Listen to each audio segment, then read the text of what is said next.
નમસ્કાર. આજે આપણે આ વિડીયોમાં સાદા નામનું અંગ્રેજી કેવી રીતે કરવું તેના વિશે શીખવાના છીએ.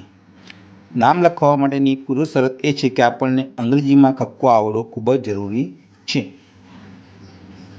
અહીંયા જેમ કે ઉદાહરણ તરીકે ક આપેલો છે, તો કને અહીંયા કોઈ માત્રા છે નહીં. જ્યારે કોઈ પણ અક્ષરને માત્ર ન હોય ત્યારે તે અક્ષરનો અંગ્રેજી કરી એની પાછળ સ્વર તરીકે એ અક્ષર મૂકવાનો રહેશે. અને યાદ રાખવું, નામના છેલ્લા અક્ષર તરીકે જો માત્ર મૂળાક્ષર એટલે કે કક્કાનો જ અક્ષર હશે તો એ મૂકવાનો નથી. ચાલો હવે આપણે નામની શરૂઆત કરીએ.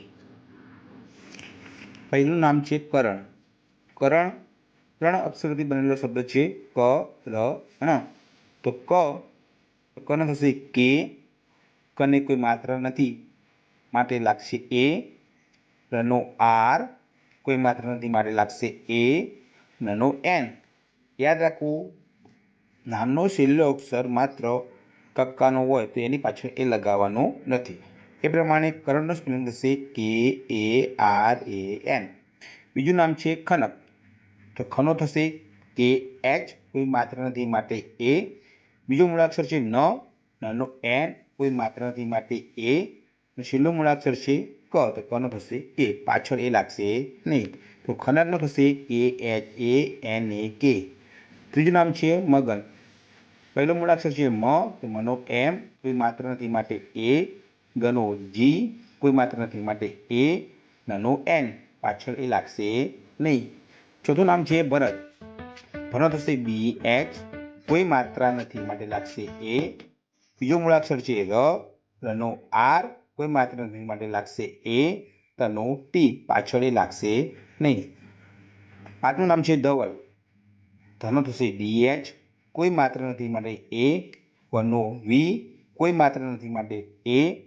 ત્રીજો મૂળાક્ષર છે લ. તો લનો એલ એની પાછળ એ લાગશે નહીં. તો ધવલનું થશે D H A V A L. એ પ્રમાણે સ્વરવાળા નામ જોઈએ તો અમર. તો અહીંયા આનો સીધો આપણે એ જ મૂકીશું. તો આનો એ. બીજો મૂળાક્ષર છે મ. તો મનો એમ કોઈ માત્રા નથી માટે એ. રનો આર પાછળ એ લાગશે નહીં. અજય. અનો એ. જનો જે કોઈ માત્રા નથી માટે મૂકીશું પાછળ એ. ને યનો વાય પાછળ એ લાગશે નહીં.